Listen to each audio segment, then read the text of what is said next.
எல்லாருக்குமே சந்தோஷமா அமைதியா அமைஞ்சிடுறது இல்ல. பல நேரங்கள்ல மேடு பள்ளங்களும் திருப்பு முனையும் நிறைஞ்சதாதான் இருக்கு. இத புரிஞ்சுக்கிட்டா எந்த சவாலான பிரச்சனையையும் சகஜமா கடந்துடலாம். மனதை புரிஞ்சுக்க மனதோடு பேசலாம் வாங்க.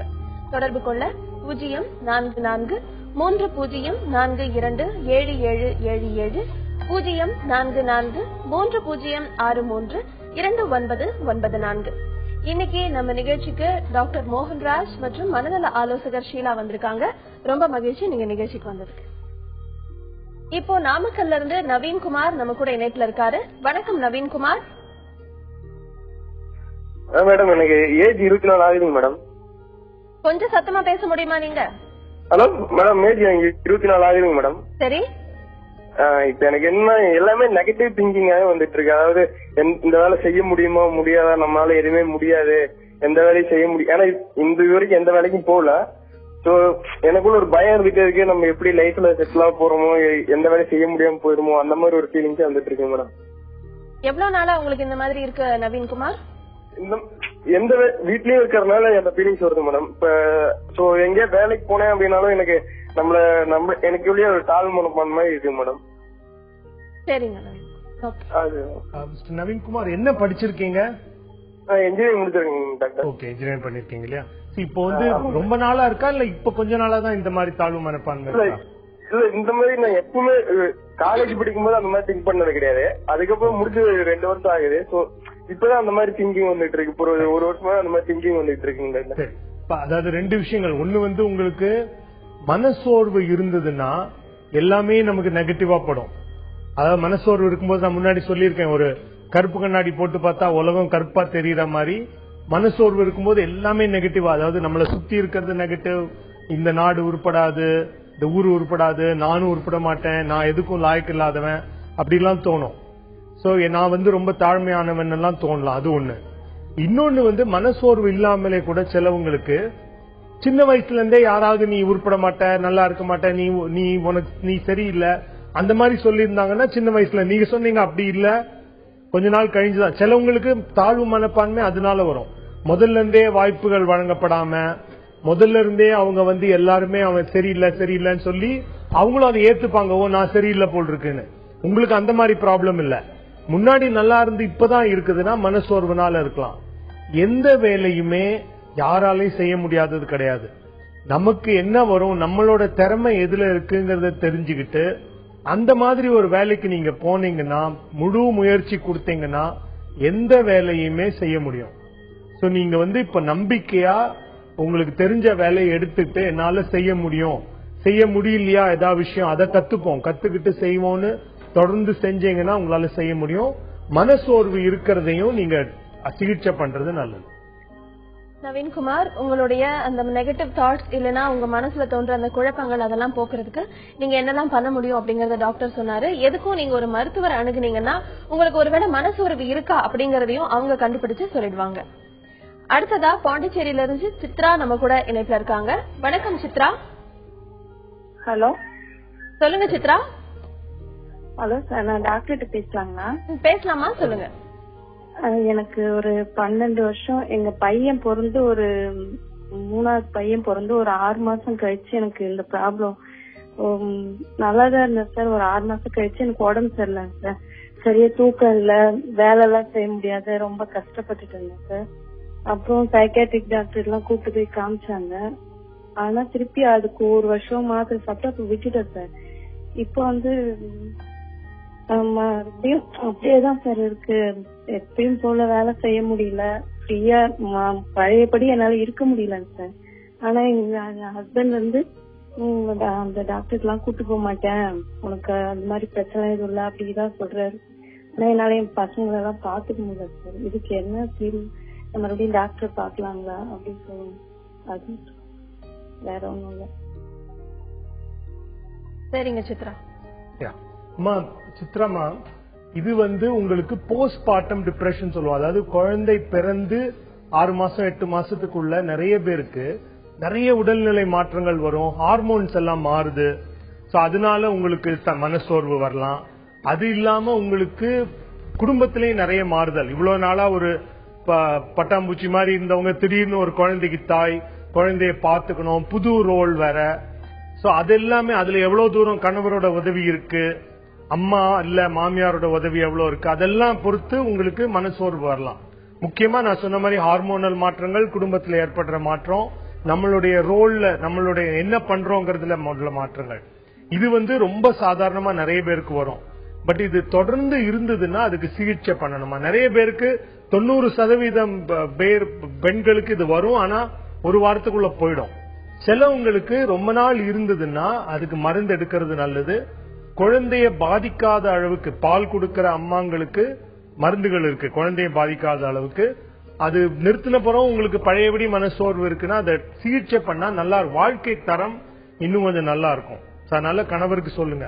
மற்றபடி டயர்டா இருக்குன்னா சில விஷயங்கள் நீங்க செக் பண்ணணும். தைராய்டு பாத்துக்கோங்க, விட்டமின் டி பாத்துக்கோங்க. ஏன்னா அதெல்லாம் குறைவா இருந்தா கூட உங்களுக்கு ரொம்ப டயர்டா இருக்கலாம். பட் மனசளவுல எப்பவுமே சோகமா இருக்கு, ஒரு ஈடுபாடு இல்ல, ஒரு ஆர்வம் இல்லை அப்படின்னா நீங்க மனசோர்வை சிகிச்சை பண்றது நல்லதுமா. சித்ரா, டாக்டர் சொன்ன மாதிரி இப்போ உங்களுக்கு இருக்க இந்த பிரச்சனைக்கு நீங்க ஒரு மருத்துவரை அணுகி அவங்க இதுக்கு என்ன ட்ரீட்மெண்ட் இல்ல என்ன தீர்வு சொல்றாங்கன்னு பாருங்க. உங்க கணவர்கிட்டயும் எடுத்து சொல்லுங்க. நீங்க டாக்டர் கிட்ட போறது எவ்வளவு அவசியம், அதனால உங்க லைஃப் எந்த அளவுக்கு மாறும் அப்படிங்கறத அவருக்கு எடுத்து சொல்லி புரிய வைக்கிறதுக்கு நீங்க முயற்சி பண்ணலாம். அடுத்ததா திருப்பூர்ல இருந்து குமரேசன் நம்ம கூட இணைப்புல இருக்காரு. வணக்கம் குமரேசன். வணக்கம் மேடம். சொல்லுங்க குமரேசன். எனக்கு 2 பொண்ணுங்க. சரி. 2 பொண்ணு, ஒரு பொண்ணு 9th படிக்க, ஒரு பொண்ணு 6th படிக்கிறீங்க. வீட்டுக்குள்ள பாத்தீங்கன்னா நானும் என் ஒய்ஃபு குழந்தை எல்லாருமே கோவம் அதிகமா எல்லாத்துக்குமே வருது. சரி. எல்லா விஷயத்துக்கும் கோவம் வருது. எங்க சின்ன பொண்ணுக்கு கொஞ்சம் அதிகமா கோவம் வருதுங்க. கண்ட்ரோல் பண்ணவே மாட்டேங்குது, டக்குன்னு பேசிடுது. சரிங்க. அதான் மேடம் பொண்ணு. எந்தெந்த மாதிரி விஷயத்துக்கு கோவம் வருது குமரேசன்? பொதுவா சாதாரணமாவே ஏதாவது கூப்பிட்டோ ஏதாவது சொன்னாவோ டக்குன்னு கோவம் வருது. 3 பேரும் 4 பேரும் கோவப்படுறோம் வீட்டுல. சரிங்க. ஷீலா, இது உங்க 4 பேரோட ஆளுமையா இருக்கலாம். கோபம்ங்கிறது நீங்க இல்ல, உங்களுக்கோ உங்க மனைவிக்கோ இருக்கலாம். நீங்க 2 பேரும் வீட்டுல கட்டும் போது என்ன ஆகுது, உங்க பசங்களும் அதுக்கு ரியாக்ட் பண்றாங்க. நீங்க கொஞ்சம் கோவத்தை கண்ட்ரோல் பண்றதுனா ஒரு ஸ்ட்ரெஸ் ரிலீஃப்க்கு கொஞ்சம் வெளியில போயிட்டு வரலாம். எந்த மாதிரி கோபம் வருது, எந்த சிச்சுவேஷன்ல வருதுன்னு பாருங்க. எந்த மாதிரி சிச்சுவேஷன்ல அடிக்கடி வருதுன்னு பாருங்க.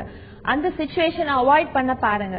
இல்ல அந்த டைம்ல கொஞ்சம் ரிலாக்ஸ் பண்ணி வெளியில போயிட்டு வாங்க. ஏன்னா அந்த சிச்சுவேஷன்ல இருக்கும்போது நீங்க பேசுவீங்க, நீங்க பேசுறதுக்கு உங்க பசங்க ரியாக்ட் பண்ணுவாங்க, உங்க வைஃப் ரியாக்ட் பண்ணுவாங்க. எல்லாம் ரியாக்ட் பண்ணும்போது வார்த்தைகள் நிறைய விடும்போது ஒருத்தருக்கு ஒருத்தர் திட்டிக்கும் போது தேவையில்லாத மற்ற விஷயங்களும் இதை இன்வால்வ் பண்ணுவீங்க. எந்த விஷயத்துக்கு கத்துறீங்களோ கோவப்படுறீங்களோ அதை மறந்துட்டு தேவையில்லாத பழைய விஷயங்கள் எல்லாம் அந்த சமயத்துல வரும்போது இன்னும் கோபமும் வார்த்தைகளும் நிறைய விடுற சான்ஸ் நிறைய இருக்கு. சோ இப்படிதான் அது அப்படியே ப்ரொலாங் ஆயிட்டே இருக்கும். அதனால இந்த ஒரு நாளைக்கு சண்டை போட்டீங்கன்னா திருப்பி அது அப்படியே கண்டினியூ ஆகும், ஈவினிங் கண்டினியூ ஆகும், நாளைக்கு நெக்ஸ்ட் டே அதை கண்டினியூ பண்ணுவீங்க. இதை முதல்ல அவாய்ட் பண்ண பாருங்க. நீங்க ஒரு இனிஷியேட்டிவ் எடுத்தீங்கன்னா உங்க வைஃப் கொஞ்சம் அதுக்கு கோஆபரேட் பண்றதுக்கு இந்த மாதிரி சிச்சுவேஷன்ல நீ எப்படி கோஆபரேட் பண்றது அப்படிங்கறத எடுத்து சொல்லுங்க. உங்க பிரச்சனைய சாஃப்டா நல்ல பொறுமையா எடுத்து சொல்லும் போது அவங்களும் அதுக்கு தகுந்த போல ரியாக்ட் பண்ணுவாங்க. கொஞ்சம் வாக்கிங், மெடிடேஷன் இதுலயும் கொஞ்சம் இம்ப்ரூவ்மெண்ட்ஸ் இருக்கும். அப்படி ரொம்ப அதிகமா கோவப்படும் போது ஒரு மருத்துவரை நீங்க அணுகலாம்.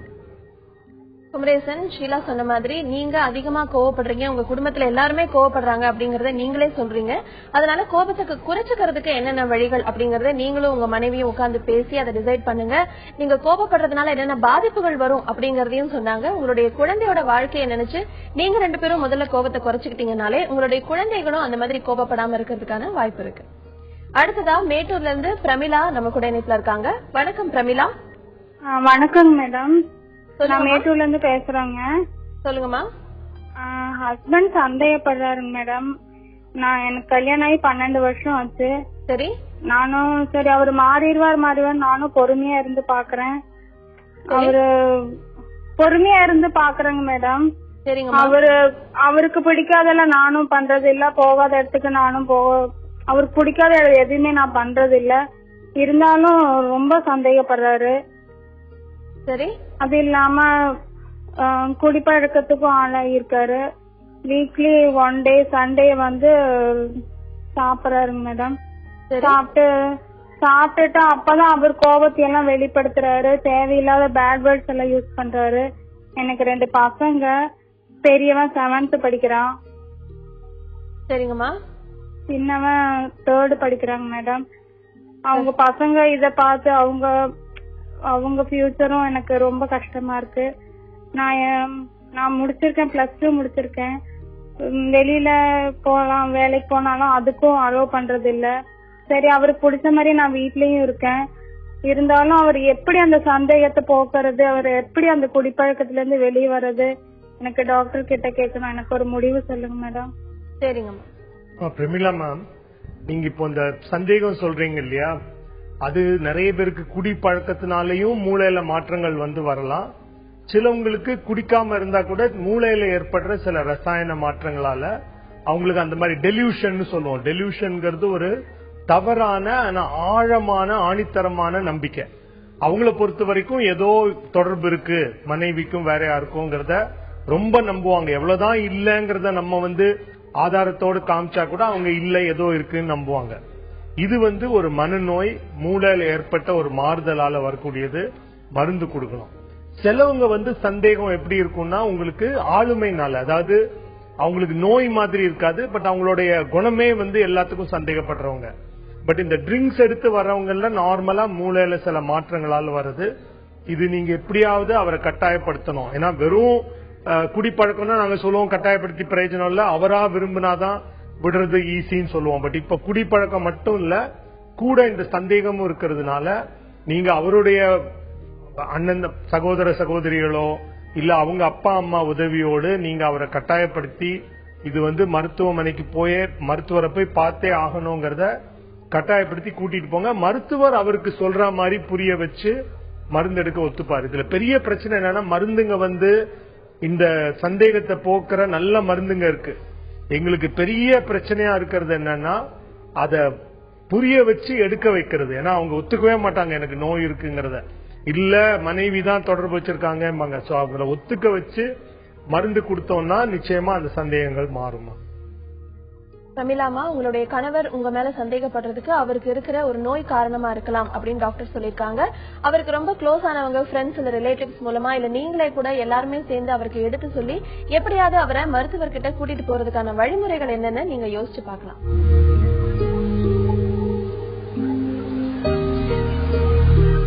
இன்னைக்கு வானுயர வளர்ந்து நிக்கிற மரம் எல்லாம் என்னைக்கும் ஒரு நாள் விதையா மண்ல விழுந்ததுதான். நாம விழற போது எழுந்து நிக்கிற தன்னம்பிக்கை மட்டும் இருந்தா போதும், வெற்றி கிடைக்கிறது நிச்சயம்.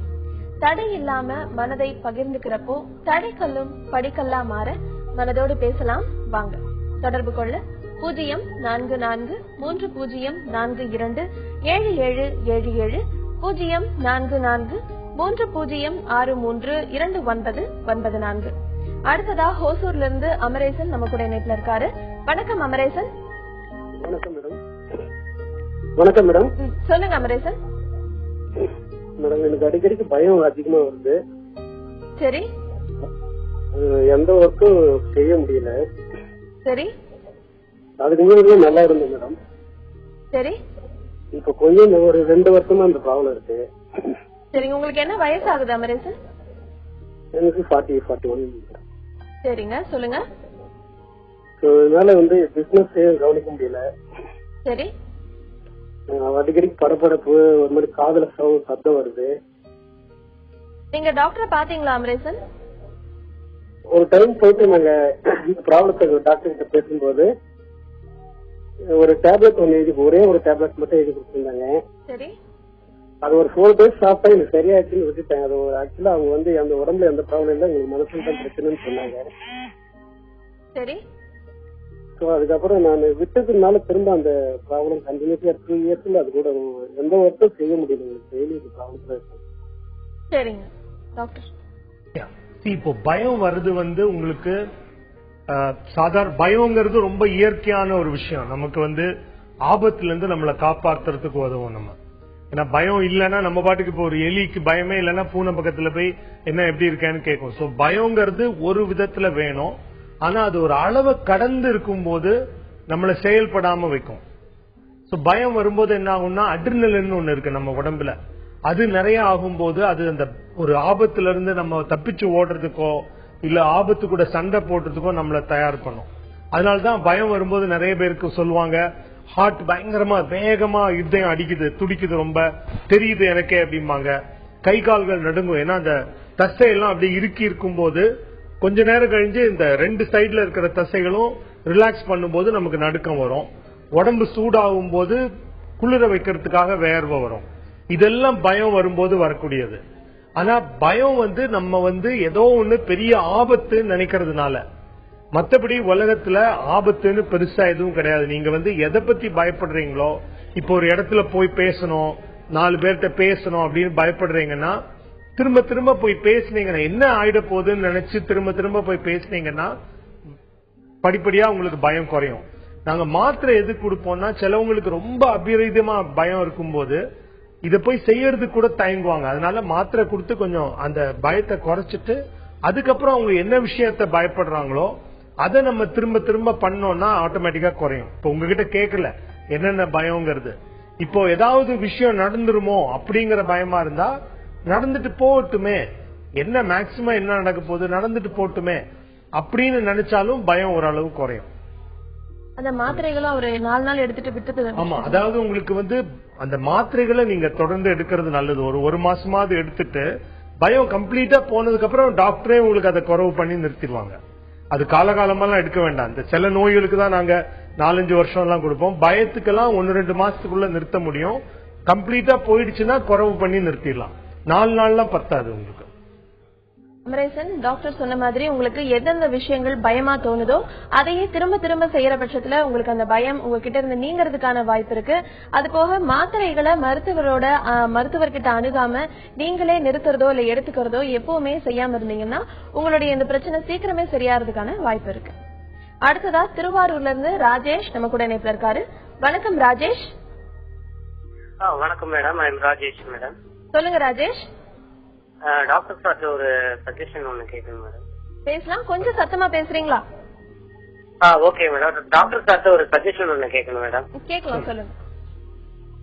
சார் எனக்கு மேரேஜ் ஆகி 6 years ஆகுது சார். என்னோட மிஸ்ஸஸ் என் கூட தான் இருக்காங்க. we are just like a friend. அவங்களோட குவாலிட்டிஸ் பத்தி சொல்லணும்னா ரொம்ப அடமெண்ட் சார். அடுத்தவங்க சொல்ற எந்த உணர்வுகளையும் புரிஞ்சுக்க மாட்டாங்க. நான் இப்போ she is demanding divorce. இது டைவர்ஸ் போலாமா போக வேணாமா அப்படிங்கறதுல எனக்கு ஒரு டைலமா. ஏன்னா எனக்கு ஆர்டின்ற ஒரு ப்ராப்ளம், விஷன் ப்ராப்ளம் இருக்கு. ஏன்னா அவங்களுக்கு போக வேணாம், டைவர்ஸ் போக வேணாம் அப்படிங்கறது என்னுடைய காட்டு. ஏன்னா அவங்க ஃபாதர் அண்ட் பிரதர் 2 பேருமே ரெஸ்பான்சிபிள் கிடையாது. இவங்களும் பினான்சியலா ஒரு நல்ல பொசிஷன்ல இல்ல. எங்க நம்ம டைவர்ஸ் கொடுத்தா கொஞ்ச காலத்துக்கு இணைப்புல இல்ல. ராஜேஷ் மிஸ்டர் ராஜேஷ், முழு விவரம் எனக்கு தெரியாது. தெரிஞ்சதை வச்சு என்ன சொல்றேன்னா, ஒண்ணு அவங்க என்ன காரணத்துக்காக டிவோர்ஸ் கேக்குறாங்கங்கறத கொஞ்சம் உட்கார்ந்து பேசுங்க. அதாவது உங்களுக்குள்ள நீங்க சொன்னீங்க ஃப்ரெண்ட்ஸ் மாதிரி இருக்கும், வேற எந்த இதுவுமே இல்லைன்னு. அவங்க ரொம்ப அடமெண்ட் சொன்னீங்க. என்னுடைய சஜஷன் என்னவா இருக்கும்னா, முதல்ல உட்கார்ந்து பேசுங்க. எதனால இவ்வளவு விரிவு வந்தது உங்க 2 பேருக்குள்ள, ஏன் ஒரு ஈடுபாடே இல்ல அப்படிங்கறத பேசுங்க. அதுவும் இல்ல, நாங்க 2 பேரும் பேசுற நிலைமையில கூட இல்லன்னா ஒரு மனநல மருத்துவரையோ ஆலோசகரையோ பார்த்து மேரிட்டல் தெரப்பின்னு சொல்லுவோம் நாங்க. அதாவது திருமண பந்தத்தை மேம்படுத்துறதுக்கு ஏதாவது பண்ண முடியுமா, அதுக்கு 2 பேருமே மாறணும். அதாவது ஒரு திருமண பந்தம் மோசமாயிட்டே வருதுன்னா நாங்க நார்மலா சொல்லுவோம் 2 பேருமே ஏதோ ஒரு வகையில இதுக்கு பங்களிச்சிருக்காங்க. அதுல நார்மலா என்ன பண்ணுவாங்க, எப்பவுமே புருஷன் மனைவி மாறணும் அப்படிம்பாங்க, மனைவி புருஷன் மாறணும்பாங்க. நாங்க சொல்றது நம்ம கையில நம்மள மட்டும்தான் மாத்திக்க முடியும். சோ புருஷன் எப்படி என்னால எந்த அளவு பங்களிப்பு இருந்திருக்கு இந்த மாதிரி மோசமான ஒரு நிலைமை வரதுக்கு அப்படிங்கறத ஆராய்ஞ்சு புருஷன் மாறிக்கலாம்.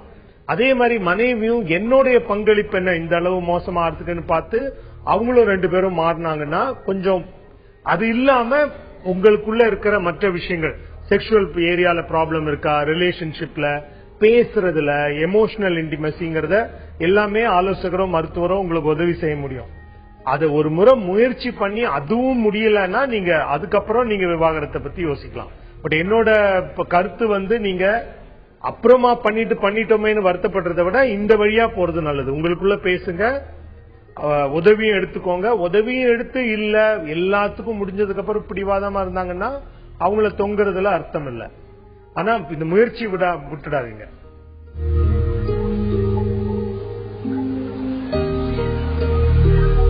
தன்னிடம் மட்டுமே அன்பா இருக்கணுங்கிற எதிர்பார்ப்பிலேயே பல உறவுகளை நாம தொலைச்சிடுறோம். தொலைச்ச உறவுகளோட நினைவுகள் நம்ம வாழ்க்கை முழுசும் பாரமா தொடரதான் செய்யும். இல்லாதப்பதான் அந்த உறவுகளோட அருமை தெரிய வரும். மனம் விட்டு பேசினா அத்தனை கஷ்டங்களும் காணாம தான் போகும். மன பாரங்களை பகிர்ந்துக்க மனதோடு பேசலாம் வாங்க. தொடர்பு கொள்ள 0443042777 0443602994. அடுத்ததா சேலம்ல இருந்து நிவேதா நம்ம கூட இணைப்புல இருக்காங்க. வணக்கம் நிவேதா. சொல்லுங்க நிவேதா. மேடம் போன்லயே பேசுறதா மேடம்? ஆமாமா சொல்லுங்க. நான் நிவேதாவோட அம்மா தாங்க பேசுறேன். எங்க பொண்ணு பத்தி தாங்க கேட்கணும். சொல்லுங்கம்மா. எங்க பொண்ணுக்கு லவ் மேரேஜ்ங்க. நாங்களா தாங்க அதாவது பேரண்ட்ஸ் அரேஞ்ச் பண்ணி கல்யாணம் பண்ணி வச்சதுங்க. சரி. பொண்ணு மட்டும் வேலையில இருந்தாங்க, அசஞ்சர்ல வேலையில இருந்தா. பையனும் பி தாங்க படிச்சிருந்தா, மாப்பிள்ளை பையனும். ஆனா அவன் வேலையில இல்ல. சரி. இருந்தாலும் சென்னையில வேலை வாய்ப்பு நிறைய இருக்கும் நம்பிதான் தண்ணி கொடுத்தோம் நிறைய சென்னையில வச்சவங்க.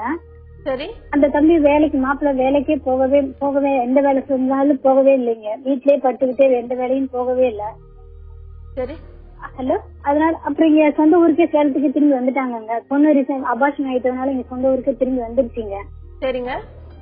மாமியார் வீட்டுக்கும் போனாக்கா மாமியாரும் மதிக்கிறதே இல்ல. அந்த வேலையை விட்டதுனால அது மனசுக்குள்ள வச்சுக்கிட்டு இந்த வேலைக்காரின்னு வச்சுட்டு எல்லா வேலையும் இவ தலையிலே சுமத்திட்டாங்க. சரிங்கம்மா. நாங்க போய் ஏதாவது கேட்டாலும் எங்களையும் கொஞ்சம் எடுத்தெறிஞ்சு பேசுறாங்க. வேற கேஸ்ட் அவங்க எடுத்தெறிஞ்சு பேசுறாங்க. சரி.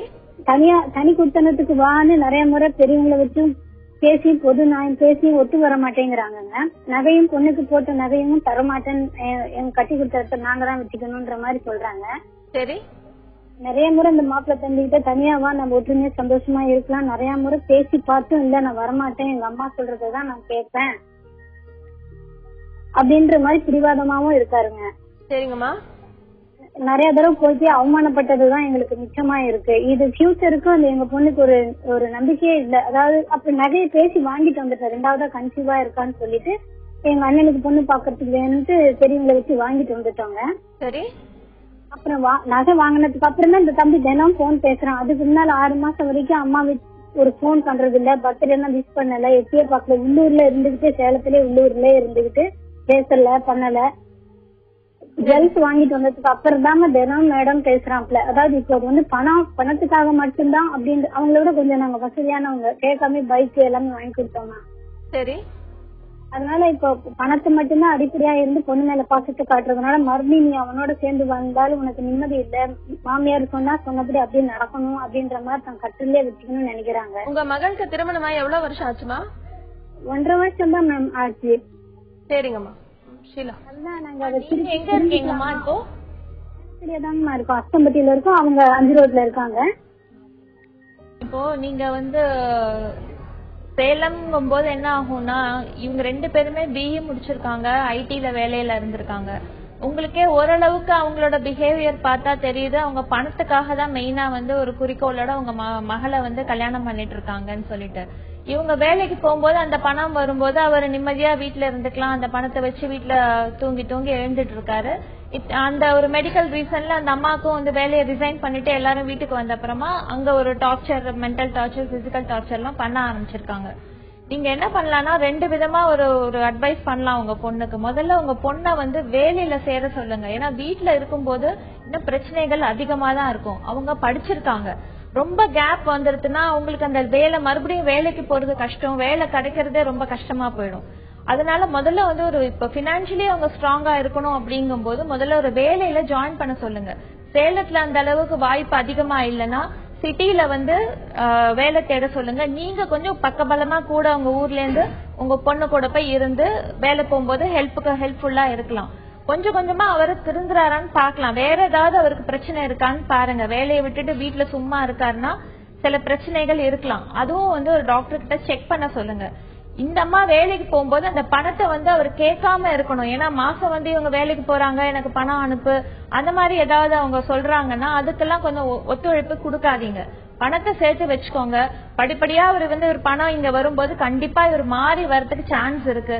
இல்லன்னா இவங்க ஆபீஸ்ல இது மாதிரி வேலை இருக்கு, அவரும் BE ஈக்குவலா படிச்சிருக்காரு அப்படிங்கும் போது வேலை வாய்ப்பை தேடி ஒரு சிட்டிக்கு வரதுக்கு ஒரு சான்சஸ் நிறைய இருக்கு. கொஞ்சம் பொறுமையா டீல் பண்ணுங்க. நீங்க கொஞ்சம் மெச்சூர்டா பேசுறீங்க, ஒரு சப்போர்ட்டிவா இருங்க உங்க பொண்ணுக்கு. இந்த ஒரு அட்வைஸ் கொடுங்க. நீங்களும் பிசிக்கலா கொஞ்சம் ஒரு சப்போர்ட் பண்ணுங்க. அவங்க கண்டிப்பா ஒரு 2-3 வருஷத்துல ஒரு தெளிவு இருக்கும்மா லைஃப்ல.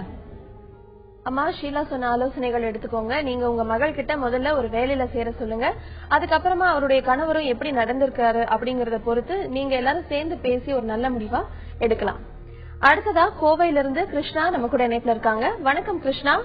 வணக்கம் மேடம். சொல்லுங்க கிருஷ்ணா. ஹலோ மேடம், கல்யாணம் பண்ணி 16 வருஷம் ஆச்சுங்க. சரி. என் ஒய்ஃப் படிச்சிருக்கேன், நான் கொஞ்சம் கம்மியா தான் படிச்சிருக்கேங்க. சரிங்க. உள்ள காலேஜ் படிக்கிறாங்க. சரி. தொட்டதுக்கெல்லாம் சந்தேகப்படுறாங்க மேடம். எங்க கூட எதுக்கு எடுத்தாலும் இந்த வழியில போகாத, அந்த வழியில வராத, பஸ்ல போகாத, எந்த பொம்பளை பார்த்தாலும் சந்தேகப்படுறாங்க மேடம். ரொம்ப குழந்தைங்க இருக்கும் போதே இந்த மாதிரிதான் பேசுறாங்க. அப்புறம் சண்டை, நான் ஏதாவது பேசாம போயிட்டுனாலும் அதுக்கு சண்டைங்க. சரி. அப்புறம் திடீர்னு பார்த்தா தற்கொலை முயற்சி 2-3 ட்ரிப் எடுத்துட்டாங்க. அவங்க எவ்வளவு நாளா இந்த மாதிரி நடந்துக்கிறாங்க சார்? 12 வருஷம் இந்த மாதிரி பண்ணிட்டு இருக்கோம். சரி. 12 வருஷம் இதே மாதிரிதான் இருக்காங்க. ரொம்ப சந்தேகம், எதுக்கு எடுத்தாலும் சந்தேகப்படுறாங்க. சரிங்க. நான் தண்ணி அடிக்கிறது இல்லை, எதுவும் அடிக்கிறது இல்லைங்க மேடம். இதே சரி டாக்டர். முன்னாடி நம்ம இன்னொரு நேயர் என்ன சொன்னாங்கன்னா, கணவர் சந்தேகப்படுறாருன்னாங்க. அதே மாதிரிதான் இதுவும். அதாவது சந்தேகம் ஒரு நோயினால வரலாம். சோ இந்த நோயை ஃபர்ஸ்ட் இது நோய் தானாங்கிறது தெரியணும். ஏன்னா இப்போ மற்ற சந்தேகங்கள் எடுத்துக்கோங்க, டெலியூஷன். இப்போ ஒருத்தர் ஜூபிட்டர்ல இருந்து ஒருத்தர் என்ன கொல்ல வராருன்னா நம்ம யாருக்கிட்டையும் கேட்க வேண்டாம், இது டெலியூஷன்ங்கிறது தெரிஞ்சிடும். இல்ல பக்கத்து வீட்டுக்காரர் என்ன கொல்ல பாக்குறாருன்னா வீட்டுல மற்றவங்கள்ட்ட எல்லாம் பேசுவோம். ஆனா இந்த கணவன் மனைவிக்கு உண்டான சந்தேகம் மட்டும் எங்களால இது திடமா இது நோய் தானா இல்ல நிஜமாவே நடக்குதா. ஏன்னா நிறைய இடங்கள்ல என்ன ஆகுது, நோயின்னு நினைப்போம், அப்புறம் பார்த்தா நிஜமாவே கணவருக்கோ மனைவிக்கோ தொடர்பு இருந்திருக்கலாம். அதனால நாங்க என்ன பண்ணுவோம்னா பேசி, இது இல்லாம வேற சில நோய்களோட அறிகுறிகளும் இருக்கும். சோ நாங்க பேசி பார்க்கும் போதே தெரியும் இது நோயா இல்ல ஆளுமைனால வரக்கூடிய சந்தேகமா அப்படிங்கறது தெரியும். இப்ப சிலவங்களுக்கு ஆளுமைனால எப்படின்னா பொசசிவ் சொல்லுவோம் இல்லையா, அதாவது நீ எனக்கு மட்டும்தான் அப்படிங்கிறது. அது என்ன ஆகும்னா, இப்ப யாரையா கட்டி பிடிக்கும் போது நல்ல சுகமா இருக்கும், அதுவே இருக்க கட்டி பிடிக்கும் போது மூச்சு முட்டுற மாதிரி அவங்களுடைய அந்த பொசசிவ்னஸ் ரொம்ப இருந்ததுன்னா அதுவே நமக்கு ஒரு விடுதலை, ஒரு சுதந்திரமே இல்லாத மாதிரி ஒரு இது தரலாம். சோ ஆளுமை மட்டும்தானா இல்ல நோய் தானாங்கிறத கண்டுபிடிச்சிட்டு, நோயாக இருந்தால் சில மருந்துகள்லாம் இருக்குது. நான் முன்னாடி சொன்ன மாதிரி மருந்துகள் அவங்களை உட்கொள்ள வைக்கிறது தான் பெரிய பிரச்சனை. அது தெரியாம கொடுக்கற மருந்துகளும் இருக்குது. பட் இப்ப என்னன்னா இந்த மாதிரி ஒரு சிக்கலான இதெல்லாம் அன்லஸ் எங்களுக்கு கிளியரா நோய் தாங்கிறது தெரிஞ்சாதான் நாங்க அது மருந்து ஆரம்பிப்போம். பட் நீங்க நிச்சயமா அவங்கள ஒரு மருத்துவர்கிட்ட அழைச்சிட்டு போங்க. அவரு பேசினாங்கன்னா அவங்களால மருத்துவரால சொல்ல முடியும் இது நோயா ஆளுமையா இல்லையா அப்படிங்கிறது. கிருஷ்ணா, நீங்க உங்க மனைவிய ஒரு மருத்துவர், மனநல மருத்துவர்கிட்ட அழைச்சிட்டு போனீங்கன்னா அவங்க என்ன காரணத்தினால இந்த மாதிரி நடந்துக்கிறாங்க, அவங்களுக்கு என்ன பிரச்சனை அப்படிங்கறத தெரிஞ்சு அதுக்கான ட்ரீட்மெண்ட் என்ன அப்படிங்கறதையும் அவங்க உங்களுக்கு சொல்றதுக்கான வாய்ப்புகள் இருக்கு. அடுத்ததா நாமக்கல்ல இருந்து ஜீவிதா நம்ம கூட இணைப்புல இருக்காங்க. வணக்கம் ஜீவிதா. ஜீவிதா வணக்கங்க. சொல்லுங்க. சொல்லுங்கம்மா. சாட்சிட்ட பேசுங்க. பேசலாம் ஜீவிதா, சொல்லுங்க. என் பையனுக்கு 9 இயர்ஸ் ஆகுதுங்க. சரி. அவனுக்கு அடிக்கடி சளி பிடிச்சிக்குதுங்க. சளி பிடிக்கிறதுனால ஹியரிங் ப்ராப்ளம் இருக்குங்க, காது கேட்க மாட்டேங்குதுங்க. சரி. அதனால ரொம்ப மனசு கஷ்டமா இருக்குங்க. ஒன்னும் ரொம்ப மனசு ரொம்ப கஷ்டமா இருக்குங்க. சரிங்கம்மா. அதுக்கு ரொம்ப எனக்கு ஒரு மாதிரியாவும் இருக்குங்க. அவன் நினைச்சே ஒரு மாதிரி வீட்லயும் அடிக்கடி பிரச்சனை வருதுங்க. நான் செகண்ட் மேரேஜ் கல்யாணம் பண்ணிட்டேங்க. சரி. அவரு மாமா தாங்க, எனக்கு மாமா. சரி. ஒரு பையன், ஏற்கனவே ஒரு பையனும் இருக்காங்க. அவனுக்கு இப்ப 15 வயசு, இப்ப எனக்கு 29 வயசுங்க, அவனுக்கு 19 வயசு. ஃபர்ஸ்ட் கல்யாணம் பண்ணவங்களுக்கு. சரி. அவனை என்னோட பையனா தான் நினைச்சு நான் வளர்த்திட்டு இருக்கேங்க. சரி, இப்படி செகண்ட் மேரேஜ் பண்ணனாலதான் இப்படி எனக்கு என் சின்ன பையனுக்கு இவ்வளவு பிரச்சனையால எனக்கு ரொம்ப கஷ்டமா இருக்குங்க. சரி சரி, இப்ப எனக்கு சரியா புரியல. இவங்க வந்து செகண்ட் மேரேஜ். ஓகே அம்மா, நீங்க வந்து ஒண்ணு உங்களுடைய மன கஷ்டத்தைய, மன சோர்வு வந்து சிலவங்களுக்கு சும்மா வரலாம், சிலவங்களுக்கு நிறைய பிரச்சனைகள் இருக்கும்போது வரலாம். நாங்க நார்மலா என்ன பிரச்சனைகள் கேக்குறது எதுக்குன்னா, வெறும் மனசோர்வு மாத்திரை மட்டும் கொடுத்தால் பிரச்சனைகளை நம்ம தொடாம விட்டுட்டோம்னா திருப்பி திருப்பி மனசோர்வு வரும். இப்ப நீங்க வந்து பையனுடைய காது ப்ராப்ளம், காது கேட்காதது, சளினாலன்னு சொன்னீங்க, அதெல்லாம் சிகிச்சை முறைகள் இருக்குமா? அதனால முக்கியமா நீங்க பையனை ஒரு நல்ல இஎன்டி டாக்டர்கிட்ட கூட்டிட்டு போய் காது சரி பண்ணுங்க. அதாவது என்ன காரணங்களால மனசோர்வு வருதோ அதையும் நம்ம சரி பண்ணி ஆகணும். சோ உங்களுடைய திருமணத்துல பிரச்சனைகள் இருக்குது அப்படின்னு உண்டுன்னா அதையும் நம்ம பேசி தீக்கணும். வெறும் மருந்துகள் போதாது. மனசோர்வுக்கு காரணம் என்னவோ அதையும் நம்ம சரி பார்த்து அதையும் சரி பண்ணணும். ஜீவிதாமா, நீங்க உங்களுடைய மகனை ஒரு இஎன்டி டாக்டர்கிட்ட கூட்டிட்டு போனீங்கன்னா அவருக்கு இருக்க பிரச்சனை சரியா போயிடும். அதுக்கப்புறம் உங்களுக்கு இருக்கிற இந்த குழப்பங்கள், இந்த மனசோர்வு, இதுக்கு நீங்க ஒரு மனநல மருத்துவரை அணுகுனீங்கன்னா உங்களுக்கு என்ன மாதிரியான கவுன்சிலிங் கொடுக்கலாம், இல்ல என்ன மாதிரியான மாத்திரை மருந்துகள் கொடுக்கலாம் அப்படிங்கறத அவங்க சொல்லுவாங்க.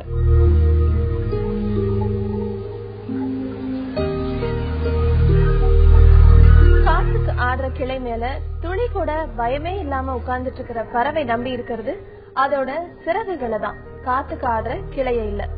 அடுத்தவங்களை நம்பி இருக்கிற வாழ்க்கை கஷ்டங்களை மட்டுமே சேமிச்சு தரும். தன்னம்பிக்கையோட தடைகளை எதிர்கொள்ள மனம் விட்டு பேச தொடர்பு கொள்ளுங்கள். 0443042777 0443063294. அடுத்ததா சிவகங்கையிலிருந்து ரெஜினா நம்ம கூட இணைப்புல இருக்காங்க. வணக்கம் ரெஜினா. வணக்கம்மா. ஹலோ, சொல்லுங்கம்மா. மோகன் ராஜ் டாக்டர் பேசணும். பேசலாமா? கொஞ்சம் சத்தமா பேசுறீங்களா? ஹலோ ஹலோ சொல்லுங்கம்மா. எங்க வீட்டுக்காரவங்க கொஞ்சம் ரொம்ப இது மனசு பாதிச்சு இருக்கிற மாதிரி இருக்கிறாங்க. சரி, அது வந்து வீட்டுல மெட்ராஸ்ல இருக்கிறாங்க, நாங்க ஊர்ல இருக்கிறோம். சரி, எங்களுக்கு வந்து 3 பொம்பளை பிள்ளைங்க இருக்குது. சரிங்க. அது வந்து என்னன்னா அவங்க ரொம்ப நாளாவே கொஞ்சம் ஒரு மாதிரியா மனசு பாதிச்சது மாதிரி இதாவே இருக்கிறாங்க. பிள்ளைக்கு கல்யாணம் பண்ணணும்னு சொன்னா அதுல எதுவுமே ஈடுபாடு இல்லாம, எந்த இதுவுமே இல்லாம இருக்கிறாங்க. சரி, அது வந்து எப்படின்னா ஒரு மாதிரியா கல்யாணம் பண்றதுக்கு எந்த இதுவுமே செய்யாம, முயற்சி செய்யாம இருக்கிறாங்க. சரிங்கம்மா. அது வந்து சந்தேக மனசோட இருக்கிற மாதிரி தெரியுது, ஒரு இது இல்லாம. சரிங்கம்மா. எவ்வளவு நாளா இப்படி இருக்காங்கம்மா அவங்க? ஒரு 4-5 வருஷம், ரொம்ப நாளா முதல்ல இருந்தே ஒரு மாதிரியா சந்தேக இதோடதான் இருப்பாங்க. சரி, அது வந்து இப்போ வந்து பொண்ணுக்கு கல்யாணம் பண்ணணும் அப்படின்னு சொல்லி சொன்னாக்கா அவங்க வந்து ரொம்ப எதையோ பறி கொடுத்தது மாதிரி மனச இதா வச்சுக்கிட்டு எதுலயுமே பகிர்ந்துக்கிறாம, நாங்க என்ன சொன்னாலும் எதையுமே கேட்காம, போன் எல்லாம் பேசவும் மாட்டாங்க, கொள்ளவும் மாட்டாங்க. சரிங்கம்மா. 1-2 விஷயம் கேட்டுக்கலாமா? சந்தேகம் மாதிரி இருக்குன்னீங்க இல்லையா, என்னன்னு சந்தேகப்படுறாருமா? அவங்களுக்கு வந்து முதல்ல இருந்தே அந்த மாதிரி மனசு ஒரு மாதிரியாதான் சந்தேகப்படுற இதுதான் இருக்கும். இல்ல சந்தேகம்னா உங்களை சந்தேகப்படுறாரா? உங்களை நடத்த எல்லாம் சந்தேகப்படுறாரா? எங்க மேலதான் சந்தேகப்படுறது. யாரும் வரக்கூடாது, வீட்டுக்கு யாரும் வரக்கூடாது, போக கூடாது, நான் வந்து வெளியே எல்லாம் போக கூடாது அப்படின்னு சொல்லி சொல்லுவாரு.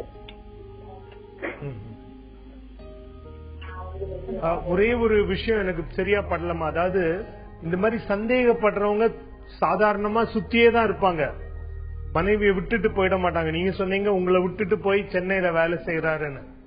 சாதாரணமா சந்தேகப்படுறவங்க வந்து ஒரு கண்காணிப்புலயே இருக்கணும்னு நினைப்பாங்க. அது ஒரு விஷயம். இன்னொன்னு நீங்க சொன்னீங்க ஒரு ஈடுபாடே இல்ல, குடும்ப செயல்பாட்டுல ஈடுபாடே இல்லன்னு சொன்னீங்க.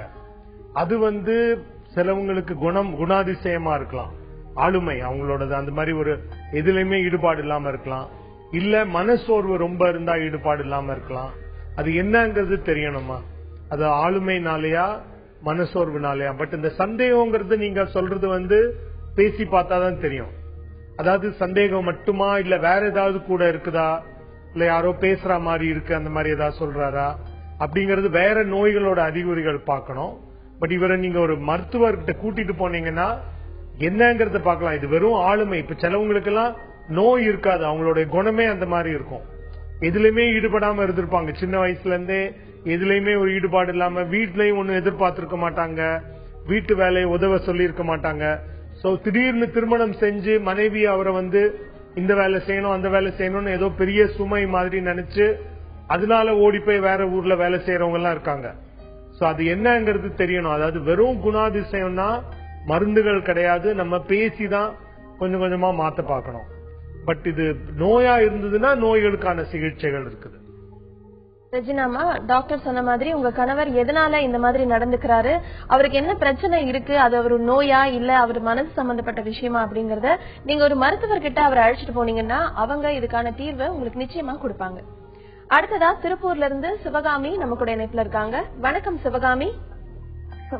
வணக்கம் மேம். சொல்லுங்கம்மா. சார் எனக்கு தூக்கம் வர்றது இல்லைங்க சார், நைட் ஆனா தூக்கம் வர்றது இல்ல, ரொம்பவே சிரமப்படுறாங்க தூக்கத்துக்கு, மனசை போட்டு குழப்பிட்டே இருக்காங்க. அது என்னன்னு கேட்கலான்ட்டு தான் கூப்பிட்டாங்க மேம்.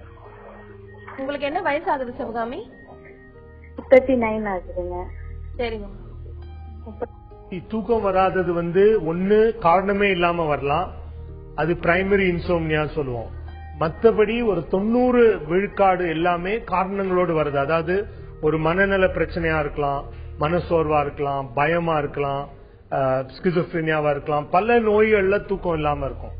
அது இல்லாம உங்களுக்கு வலிகளால் வரக்கூடிய எந்த நோயுமே தூக்கத்தை கம்மி பண்ணும். மூச்சு விடுறதுக்கு கஷ்டப்படுத்துற நோய்கள் எல்லாமே தூக்கத்தை கம்மி பண்ணும்.